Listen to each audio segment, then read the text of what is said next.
All right, so it's recording now. Oh, it is? I'll go Okay. ahead and share my screen. All right.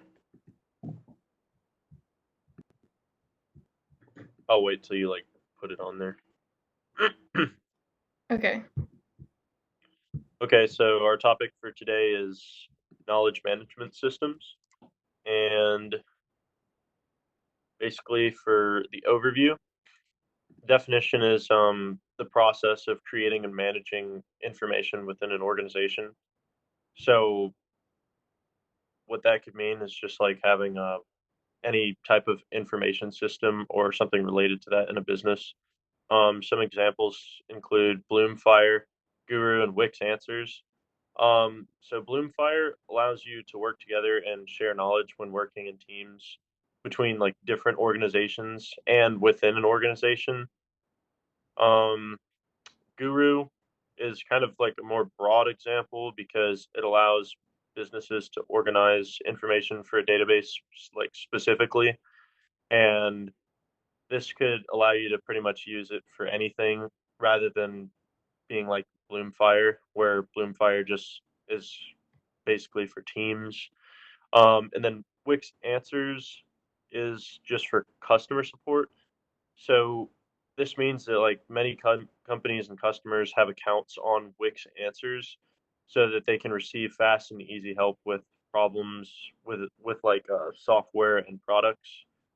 Um, so basically, like the company would have a page, and then customers would just ask their questions, and the company's employees would answer. So why should businesses use knowledge management systems? So pretty much every business nowadays uses some type of knowledge management system, and it allows for like the collection of business intelligence and data mining. This once again helps with like advertisement to make more sales and just to generally become stronger as a business. Okay, so for the business impact of this technology, overall, these systems allow for businesses to capture knowledge and use it more efficiently. And this can be done by, first of all, recording knowledge. And the only way that knowledge can be useful and managed is if it's recorded.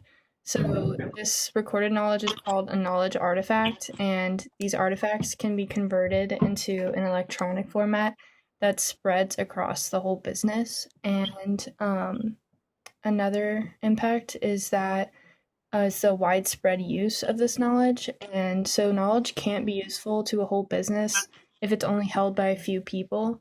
So, KM systems help knowledge become widespread. And when knowledge isn't shared, employees waste time like recreating solutions for problems that have already been solved.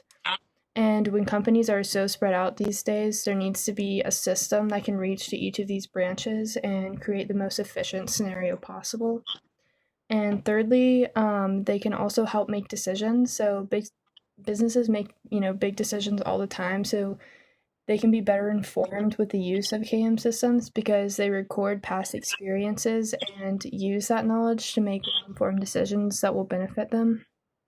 And then they also help improve business and some of the benefits that these better informed decisions can bring are pretty essential. So, the procurement of knowledge can lead to better goods and services through the improvement of processes and greater customer satisfaction due to the recording of customer communications and greater employee productivity because there can be an accessible and standardized process for everything and greater efficiency.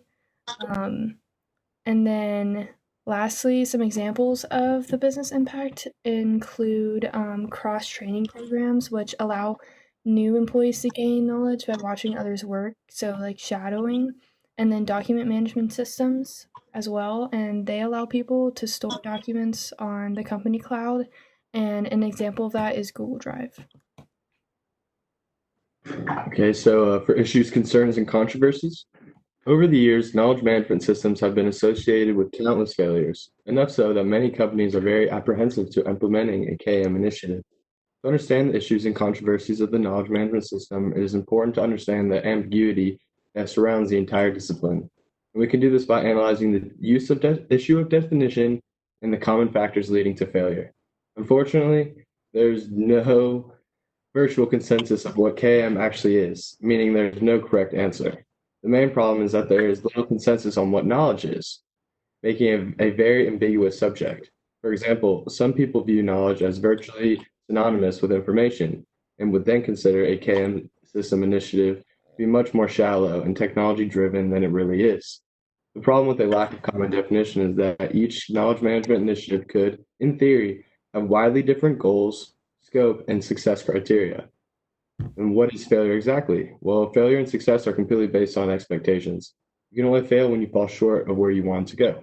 Whenever someone talks of knowledge management failing or succeeding, it is very important to understand what exactly they mean by knowledge management and what exactly they expected from it. Lastly, I've included a list of factors that refer to fundamental problems in organizations that in turn make unsuitable conditions for a knowledge management system. These factors result in a number of problematic symptoms such as lack of widespread contribution, lack of relevance, quality and usability, improper implementation of technology, lack of responsibility and ownership. So why are knowledge management systems important? So in today's age, we live in a knowledge-based economy where modern corporations value knowledge and data as the most valuable asset. Poor KM procedures led to Fortune 500 companies losing around $31.5 billion a year. And 74% of all organizations in the United States estimate that effective and efficient knowledge management systems productivity was raised by 10 to 40%. Not all knowledge is retained within the company, though.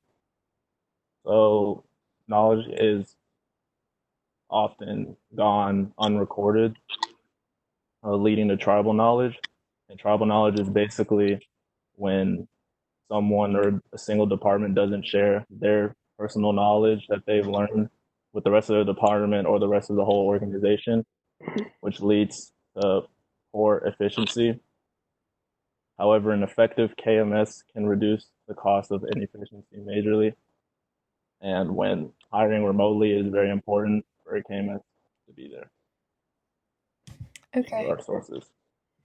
Yeah, so there are sources. I think that's it. I'll stop recording. What do you guys think of that run? How long was it? It was It was 7 minutes. It was like 8 minutes.